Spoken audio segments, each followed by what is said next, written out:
morning, Bob. How are you this morning? Oh, I'm doing just fine, Mac. I had a little cataract surgery last week, but that's working out just well. Oh, that. I'm grateful that my eyes are, like that song says, I can see clearly now. The rain is gone. Well, the cataracts are gone. Well, I understand that comes with age, right? Well, I didn't question my physician about that, but I am no spring chicken, as you know. Well, I guess we all have to. Hopefully we'll get to that point, Bob, where we'll get to the age, and if we have to have it done, is because of age, where we want to continue to grow in that towards that goal, of aging. Oh, listen, man, I had such a fine experience. I was at this hospital that they advertise quite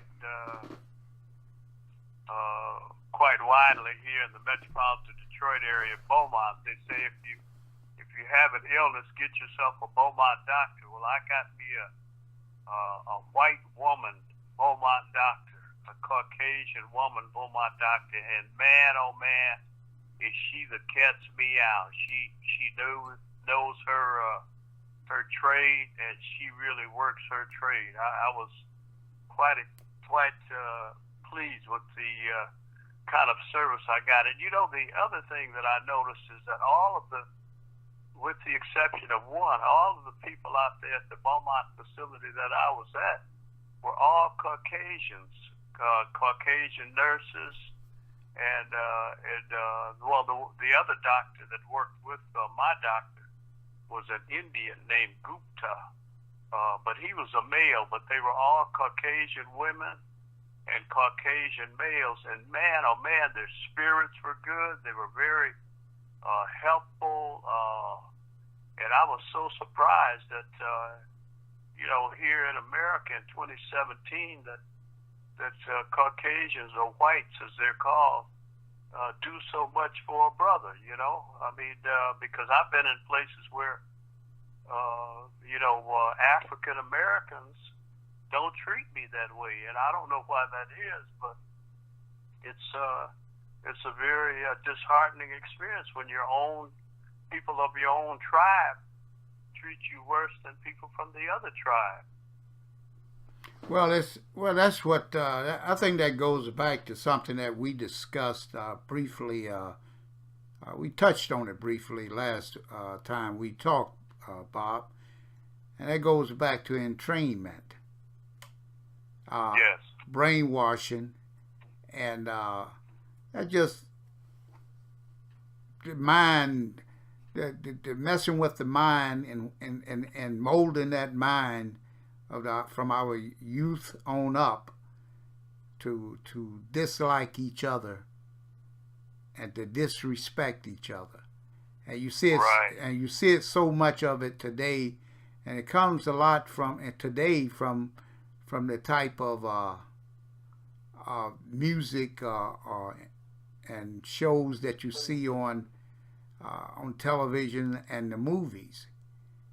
You don't have those type of movies nor music out there where it shows love for your brother man and the black and I'm proud type of thing. Now it's I will blow your head off and you are nothing but a bitch, you whore. They don't say whore though, they say hoe, Yes, sure. And that type of language like that, which is gutterized and is made to really make the other fellow black person feel bad and have a low self-esteem. And that's what many of our people have. So when they see another one of us like yourself or me that come in, they immediately want to take offense at us and do something to try to screw up our day. Yes, you're so right about that. And this friend of mine that took me out there, he and I have known each other for quite a few years, and he mentioned something that you and I spoke about a couple of days ago. He said, "Did you see the incident on television about these blacks down in the city of Detroit that were fighting out in the street?" I said, "Well, yeah, I did see it because another friend called and mentioned it to me, and I happened to pick it up on the news, and it was exactly what you're talking about. The fact that some of these young blacks were from Gangsta, and they were right there in the heart of the city of Detroit, beating almost to death some other young blacks, and they were, just young hooligans, just out there in the street, and it was quite vivid. The police chief mentioned that these people from Inkster are not going to bring that to Detroit, but this friend of mine who drove me to the operation for the surgery, he mentioned that the police chief was just playing to the audience because he said one of the reasons that you don't get any police coverage out here in the outskirts of the ghetto is because the police are down there to keep that area in the so-called downtown area of Detroit pristine, and they don't want they don't want problems down there because it would cut back on the commercial activity of the Caucasians coming into the city of Detroit. He even predicted to me, he said, "Bob, because we're all about the same age," he says, "after we're gone 5 or 10 years now," he said, and this is his characterization, he said, "Mr. Charlie intends to take this city back, and we are doing everything we can to help him do that. We've had this city long enough, over 20 years, and we've done nothing but drive it, right into the gutter," as he characterized it. And as a result, the whole complexion of this city will change. But it's all because of, as you characterize it, entrainment and a dislike for each other. Actually, a hatred for each other to the point that we'll go right downtown, fight out in the street, and think nothing is unusual about that. Yes, especially when you can film that what is happening and with your your telephone now, and then post it right on Facebook or some other social media. It's an outrageous thing that's happening to our community, and what I'm saddened about is the so-called leaders we have in our communities, from the pastors up to these so-called civil rights leaders. They seem to act as if everything is okay. I think, Yes. I don't know this for a fact, but I can recall back when President Bush the second, set up this faith-based project or whatever he had going there, where money was given to black ministers, churches, to set up community development corporations. And you saw what happened after that is all of these huge, mega $30 million churches went up in Detroit. And I'm sure in other cities throughout the nation. It's as if though all these so-called leaders were bought off. And that's a sad thing. As you point that out, it occurs to me this fact. If you look around metropolitan Detroit, you look at Grosse Pointe, you look at Birmingham, you look at even the lower so-called white trash areas like Taylor or places like that, Westland. You don't see the young whites doing the kinds of things that the young blacks are doing. Like, I can't recall any kind of brawl like was in the city of Detroit here just the last week or so in Taylor or Frazier or Westland. Now those are the white trash areas, so-called white trash areas. Trailer park. They call those people trailer park trash type whites. I have never in my 50 plus years of being in metropolitan Detroit seen that in those areas. Nor have it would be unheard of, I would think, in Birmingham or Bloomfield Hills or out in Grosse Pointe. But we've had several things like that happen in the city of Detroit with young hooligan blacks. And you're absolutely right. You don't hear any of these mega church ministers or black so-called civil rights leaders making any comment about that. And I too wonder what it is that causes them to refrain from making any statement about that kind of behavior. But I think it's this. I think they expect that out of our young people. They expect that out of our youth.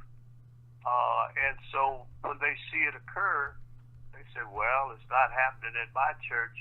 And so they don't, but what occurs to be that if you had some of these young, and you have hooligan whites too, if you had some of these hooligan whites, these motorcycle types, come in and start bashing blacks like that, you would have those same ministers, those same preachers organizing marches in the streets, and because they would see members of their tribe being brutalized by members of another tribe, whereas within their own tribe they don't see anything wrong with it. And an example of that, I think, is that Black Lives Matter, the way they promote themselves around the country with support of a Caucasian financier, and they get concerned about that because it's the dollars involved. And I think, as you're alluding to, those mega churches, where did all that money come from? I mean, for them to build those. I don't know. It's just speculation, but it sure doesn't look good. Well, there's another aspect to that. We know where a lot of that money that was out there, and we know that one of those particular pastors was one of the co-chairs of a fund of money that was supposed to be used for development in the city. I don't know what happened with that, but I'm not going to speculate on something I really don't know about. But I think it's something that we can talk about after we gather a few more facts about it, and just lay it out there and let everybody else make their own decision. Come to their own conclusion about it, rather. Right. But one of the other things along that line, Bob, there's a new movie out. I don't know whether you've heard about it. It's a new documentary movie about Detroit's tumultuous time, summer of 1967. Oh, really? No, I'm not. This is the first I've heard of it. Yeah, it's $1 billion movie. I mean, that's what it costs to produce, I'm told. Oh, wow. And I mean, and you got to understand, you got to put things in perspective here, Bob. When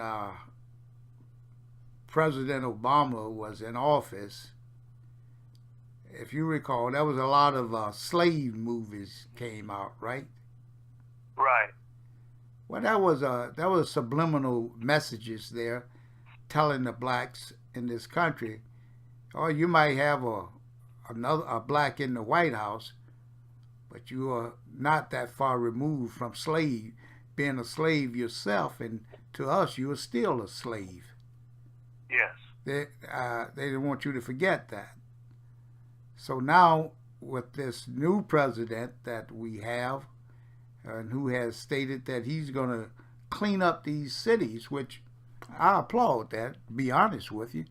Like you said, I mean, with what happened in Detroit, what happened in Chicago, you had all these different leaders over there in Chicago, from Barack Obama, who's from there, Minister Farrakhan, Oprah Winfrey, and many others over there. Yet that was the murder capital of the nation there for a while, and still a lot of shootings and killings are going on over there. But I think with this movie here coming out, they're trying to send you another message. And this is a message on how they will be cleaning up the cities using the tanks and the military. Yes. So it's something to watch for, Bob. So, yes, and you know, I think that I think you're absolutely right. I mean, as I reflect on what you're saying, because we really, and again, you know, I don't like to say these things about us back because I love myself and I love our people, but we don't seem to recognize the fact that we are useless. Not to our, you know, we're not useless to God. God created all of His children, us. I don't care what race you are, what country you're from, but He created all of us in His image and likeness. And so, I don't say this in disrespect to God, but I say it in disrespect to many of us as human beings. We, it's a tragedy, the things that I see today, us doing to each other, and particularly the influence that it has on our young people. There are, I'd say 99% of the young people out here are looking for a good life and a better day.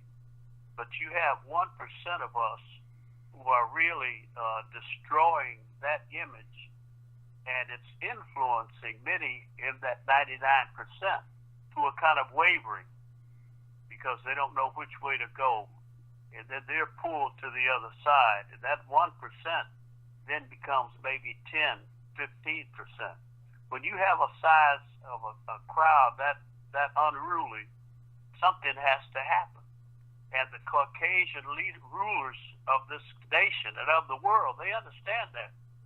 So they will do, as you just pointed out, they will print messages, produce messages to let you know, this is what we intend to do with you, buddy. And we don't see it. I mean, it goes all the way back to Bill Clinton. They saw it back then. They saw this unruliness beginning to, you might say, simmer up to a boil back then. So what did Bill Clinton do? The first black president, he put together these prisons, both publicly and privately built, and said, well, we'll start to corral you. But now, they're just telling you by the messages that they're going to kill you. We know we'll have to kill some of our own. You look at Arkansas. Who was the first of those 8 that they planned to electrocute? I don't mean electrocute, because they're not going to electrocute them, but they're going to, what's the term for it when they kill you like that? I don't. You know what I'm saying? Illegally, the death penalty. That's what I'm looking for. Capital punishment. Yeah, right. Well, the first guy that they just killed was a black man. Now there's 8 people on death row, I guess, and 3 or 4 of them are white. I mean, blacks, and the others are Caucasian. They're gonna kill them all because I think they want to kill them before the end of the month. and I don't want to get off track here, but my point is this.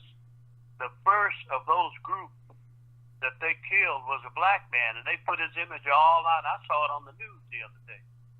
They're letting us know that you, as black people, are useless to us today in 2017. And so get ready, because like this movie that you're talking about, they're showing you what they plan to do, and we are just going to be like, sheep being led to the slaughter, and nobody is talking about it. And the incident down there just this past week is a further example of how unruly many of and they don't. Those people that are down there, they're beating on each other, but they don't know they may have a gas chamber waiting for them, just like Hitler had for the Jews and the Holocaust. You're so right on all of that, Bob. It's a lot of things going on. I don't think people are being cognizant of, and one in particular is going along those same lines that you were talking about. When you talk about the uselessness of blacks to the Caucasian, to the whites. There is some validity to that, because you remember I did a video some months ago about the governor of Michigan, Rick Snyder. He got on television, made the statement that he welcomed all of the Syrian refugees here. If they had 100,000, send them to Michigan. That he would put them up in Detroit, and he would, because you got a lot of high-tech jobs here that they could take.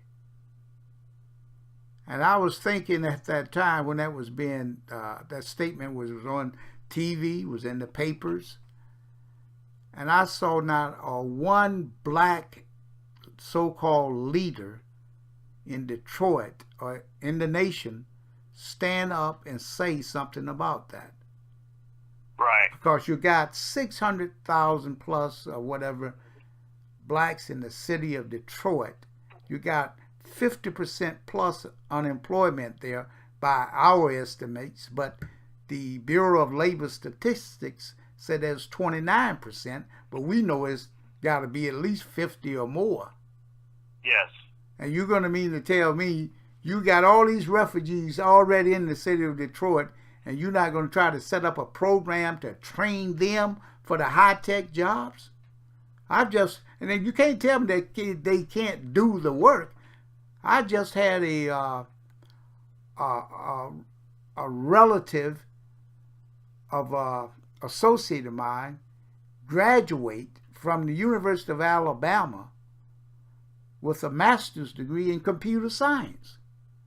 Yes. And there's many others doing the same thing like that. But they have corralled so many of our people and said that they can't do this. And nobody's speaking up for it. So right. So therefore, there's a certain segment of our population that they are planning on getting rid of in some type of way. Absolutely.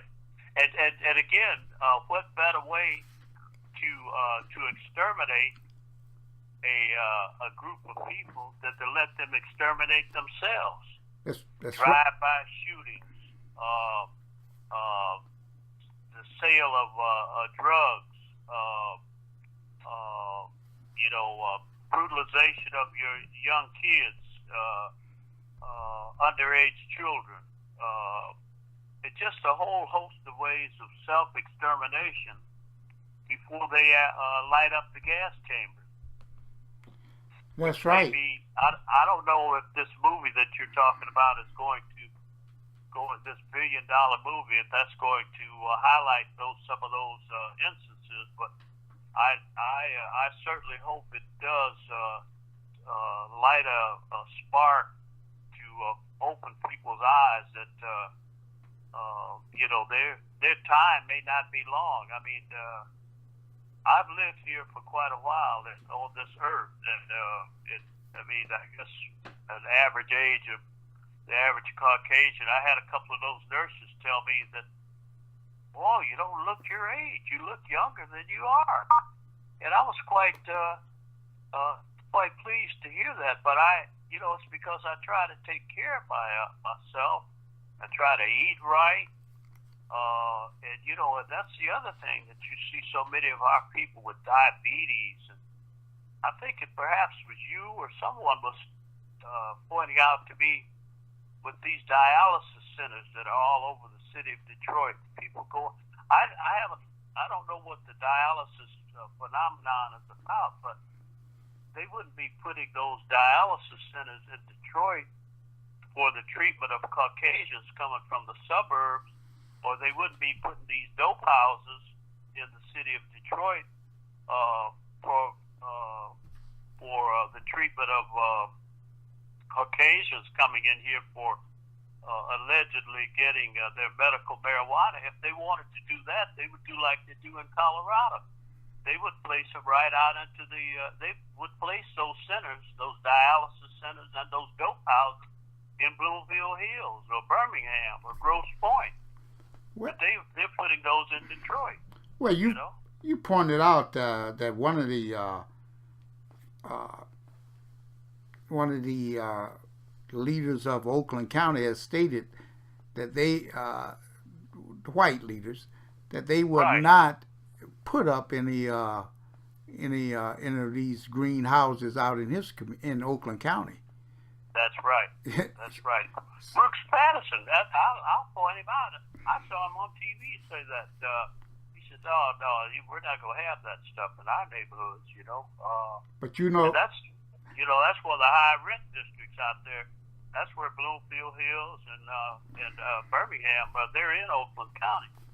And many of those people out there are your business leaders. They're the ones that are cleaning up Detroit so that, 10, 20 years from now, Detroit will become the pristine Caucasian community that they're looking for, like they remember as a child, I remember Detroit when I was a kid, when we first moved here from Oklahoma.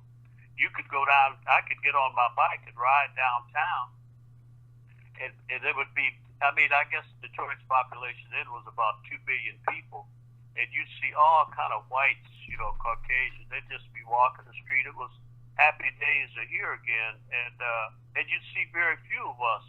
But today, you don't see that. It's because things have changed. I understand that. But my point is that just as I, as a man today of 77 years old, there's many whites that are Caucasians of my age who live in Bloomfield Hills and Birmingham and Grosse Pointe, and they were a youngster like me. Perhaps they rode their bikes downtown, and they have memories like that. They say, "Well, why are we having all these blacks fighting in the streets? We can't have that." The worst thing I saw ever was the race riot in the 40s, and then I saw the race riots in the 60s. We're going to cut that out. So he got the police and corralled them and said, "Look, from the expressway to Jefferson and from Alta Road over to whatever the western boundary is, the Ambassador Bridge, I want you to make that so that when we come down here for a baseball game or a hockey game or a basketball game, we don't encounter any of that from these black hooligans." And I think that's what's happening, and that's what my friend was pointing out yesterday. And I think he was right, as my father would say, right on the nail head with his assessment of what's going on. There's a lot of things out there that they are doing, Bob, to really entrain the blacks, to get them fixated on the negative aspects of life, and and many of our people who are doing quite well, you ask them, you try to talk to them about this, they'll say to you, "Well, I'm doing okay." Right. I don't see any problem, but they don't see the problem now, but they will see the problem. And Max, think of that. From from that point of view, you're absolutely right. You and I are doing okay. I mean, I mean that's exactly right. I'm doing okay. I mean, but what I see is not okay. Right. You see, one of the things that with blacks is I pointed out to a lady the other day is that we are still so into the me now. That was a time Right. when it used to be us, but Right. now Right. it is I, it is Right. me, not we or us anymore. And That's right. we that's why things don't work for us. That's why we and have nothing in our community like business, economic empowerment or anything. Because even if you go out there and set something up, I've had a woman to tell me years ago when I told her I hadn't seen her shopping at this particular pizza place that was Uh owned huh. by a black man. Yes. She said, "Well, Mac, I've been shopping at Bob's Pizza for 20 years." And Bob is That's white. right. I can't leave him. They have no loyalty like we have no loyalty like other races, man. Where we That's right. and then even sometimes when you get the black businessman to do something, he tries to screw over you as well, like you pointed out before. Right. Whether it's your doctor or whoever. And it's amazing that my son had made a statement once that you should you should act like the immigrant when you like immigrants do when they come to this country. We don't have that Yeah. immigrant attitude where we want to get out there and work hard. I had a Jamaican to install a roof on a garage for me. Yes. And I tell you, man, I couldn't be more pleased with his work ethic and his price. Whereas when he came over in a little Ford Ranger pickup truck, gave me an estimate, but I had another black guy to come over. He drove his Cadillac over to give me an estimate, and he What was was he gonna do? Haul the debris away in his trunk? and he was twice as high, twice and 1.5 times as high as the other guy, as Well, the he had to Jamaican. pay for that Cadillac, man. Come on now, you know it. His wife has got a Cadillac, so he's got two Cadillacs to pay for. But I think it works. It works all the way around, Bob. It means that there's a lot that has to be done, and it has to start in the community, and it has to start with the black leadership. They have to talk to the black businessman, and then they have to talk to the black consumer, and they have to bring the two of them together to show respect for each other. And that's what we don't have in our race right now. We don't have respect for each other. The young people I see coming up right now, they are lost. They have no morals. And I'm talking about the vast majority. I'm not saying all. I'm just talking about the ones that I come into contact with on a daily basis, that when I go out here shopping or walking or meeting in the street or whatever. Many of them like that. They even some of them that lives in the same neighborhood. Yeah. They don't know anything about how to take care of property. They don't know how to do anything that's right or raise their kids properly, because That's they've been beneficial to the race. because they have been so entrained by that rap that they are lost, Bob. And we've lost. We lost at least 2 generations since the NWA came out, and they've been the pawns of that establishment that controls them, the Zionists. You're absolutely right. Well, let me say this.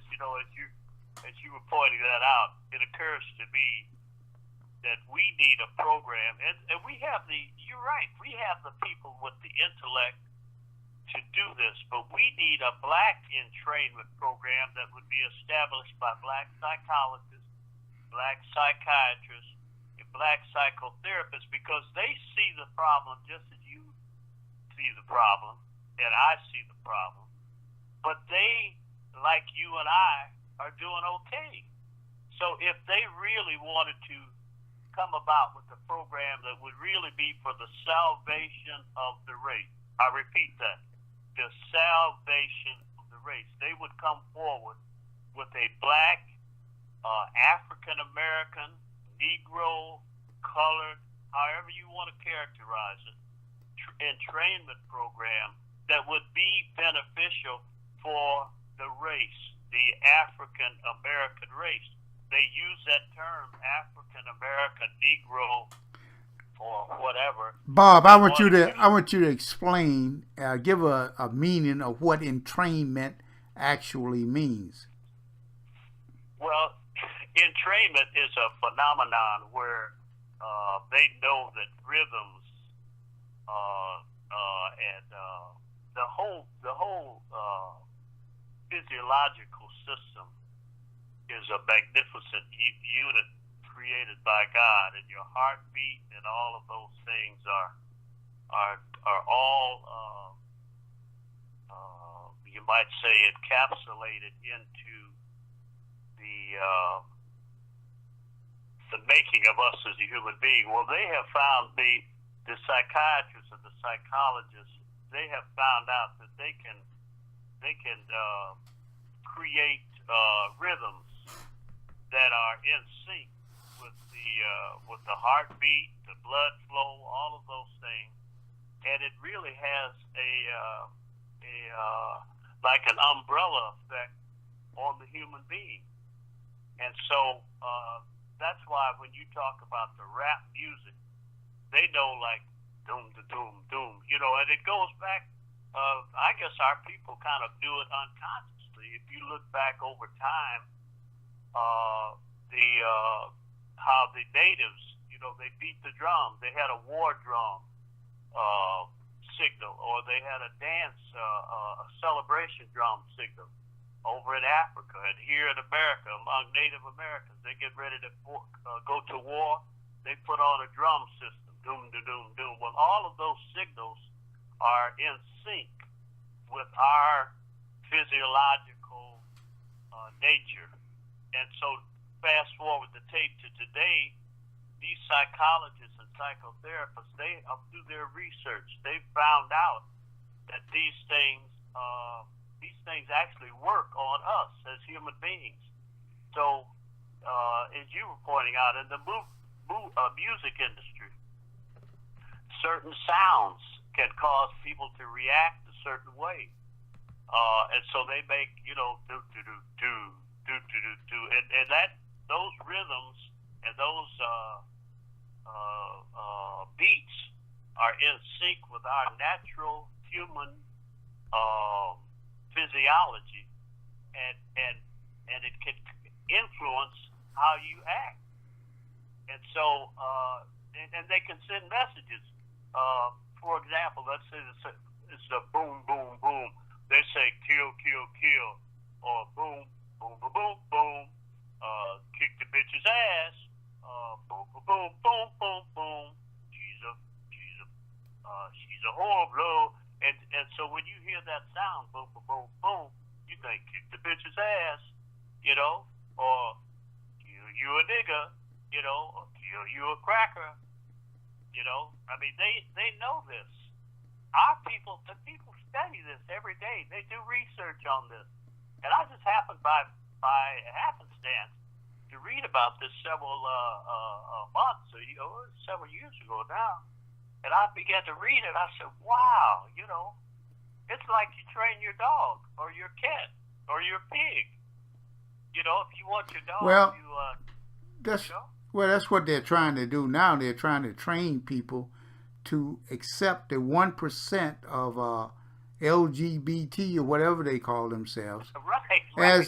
They're trying to put them out there in the mainstream on TV and everything else to make them and train people to accept them as the norm, when we know that is not normal. You don't see two male dogs out there. You don't see 2 female dogs out there acting the way that these people are acting now. And 26 studies, Bob, have shown that that is a choice that people make. Has nothing to do with being born like that. Right. It has no hereditary right. genetic value. You're absolutely right. And now they even got Coca-Cola has made a commercial where the boy who is gay and the girl in the house are both fighting to get a Coca-Cola out of the refrigerator to take out to the pool repairman, who's supposed to be some knight in shining armor to both of them.